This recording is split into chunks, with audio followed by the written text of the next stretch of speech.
You can't set your radio dial on 6:30 a.m. and hear what's being broadcast on 98.7 FM. Frequencies have to match up. The transmitter and the receiver have to be in sync.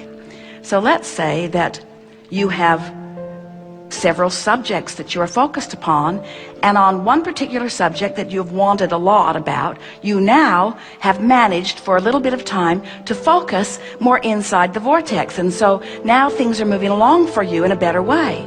But because you're not really yet completely at one with maintaining your inside the vortex vibration, occasionally you slip off into another vibration, and when you do, you now have access to the other side, the not good feeling side of that wave. Doesn't that make sense to you? A lot of times people say, I'm afraid to let myself want something because I will be so disappointed if it doesn't come. Well, what that is that's an awareness that I want that and I don't want the opposite of it. But the fact that I really, really, really want it means I really, really, really don't want the opposite of it. And frankly, I was happier when I sort of wanted it and sort of didn't want the opposite of it. When I sort of wanted it, then I could be sloppy in my thinking and it wasn't painful. But now I really want it when I'm sloppy with my thinking. It's painful. And that's what makes people say, I'm waiting for the other shoe to drop. As if it has to go bad. I just know it's going to go bad. It always goes bad for me. And we say, it depends on where you're focused. The potential for wondrous or awful things is yours in every moment. And it all depends on where you've trained yourself. So now, think of different people you know, or different segments of society that you know, and think about what their waves are like. In other words, there are some people that don't let themselves dream big ever, because they don't want the other side of it. And there are people who dream so big, who are sloppy in their thinking, that live really awful things. Isn't it remarkable how many really, really famous people at what seems to be the top of their game crash and burn so badly? And doesn't it make sense to you now that you understand the wave? So then you say, okay, I sort of get this. And I've decided not to be a deliberate creator after all. I'm going to play it safer.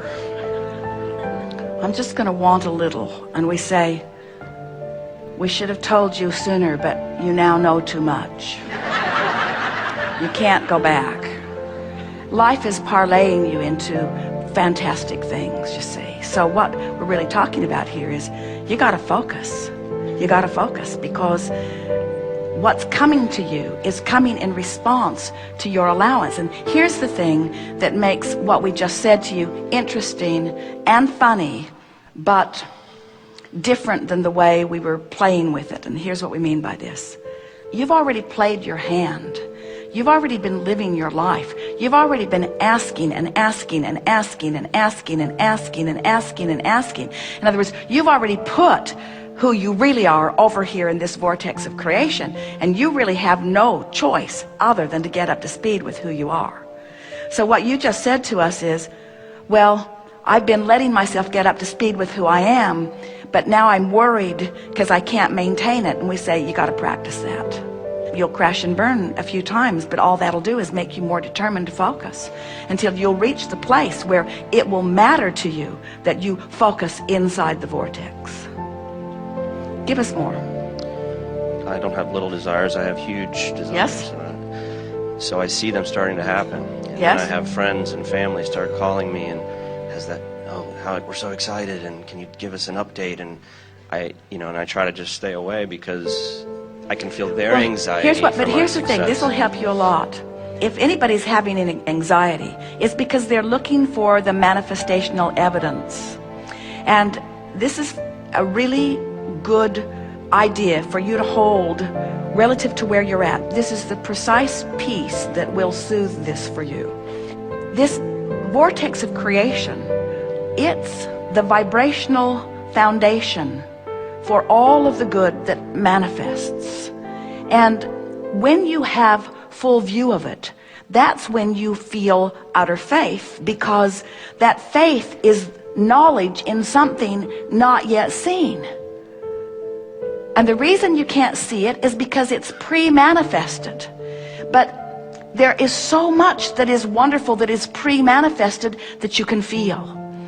Did you get that? Now, for somebody outside the vortex, what they heard us just say was, you have to trust us, and we've just got a different version of the fairy tale for you. And so we can understand why from outside the vortex, skepticism and cynicism and pessimism would be something that you are feeling. But if you can accept the reality of this vortex of creation, and you can realize that when your friends and family and well-wishers are coming to you, you can't give them the evidence yet, but you can give them your emotional, vibrational version of it. And so what they're reaching for from you is your feeling of elation, your feeling of optimism, your feeling of knowing. Have you ever been part of something where there was a leader who knew even before there was manifestation, and that leader just knew so clearly that you knew too, and couldn't you ride the current of that knowing? And weren't there always those naysayers who couldn't see it and couldn't feel it, who were determined that it wasn't going to come to be? But because someone knew, and because you knew they knew, then you knew a little too? That's the best that you can do for those people, because almost everybody is demanding. That's why science and medicine moves slowly forward, is because they need to see it before they believe it. And that's backwards. You got to believe it before you can see it. You have to believe it in order to get in the vortex, and you've got to get in the vortex before you can see it, before you can rendezvous with the circumstances and events that are going to bring the manifestation of it about, you see. It's really interesting. This reality that humans claim and cling to is such an arbitrary thing. You are billions of people with billions of different perspectives of life experience, literally creating billions of different worlds, and yet pretending that it's all one big world that you're all sharing equally. And it's not even close to that, you see. You are on these vibrational islands with law of attraction spinning on your individual vortices, giving you exactly what you are a vibrational match to. So the first thing that we would say to you is, if we were standing in your physical shoes, would leave them all out of the equation, well-wishers or not. Because if you need to prove to them what they need to see, then they've got you focused outside the vortex, and that's why you feel a diminishment of your joy. So somehow you have to convince them that you're onto something, and you know you're onto something. We know that they are well-meaning, and we know that you know that they are well-meaning. We're just saying, you got to do what's easiest to keep you focused in the vortex. So if someone says, how you doing? You say, tuning my frequency. You say, well, how's it coming? Great, I feel great. What have you got to show for it? Joy. Well, what else you got to show for it? Vitality, clarity. What else you got to show for it? All that you're doing, what do you have to show for the work that you've been doing? Enthusiasm, life, passion. That all? And what they're really saying to you, don't you think paying this price of joy is too great?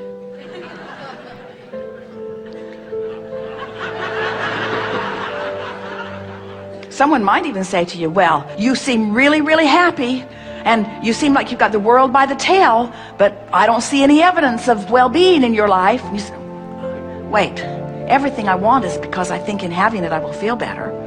And now I found a way to feel better even before it comes. They say, yeah, that's what I'm saying. It hasn't come.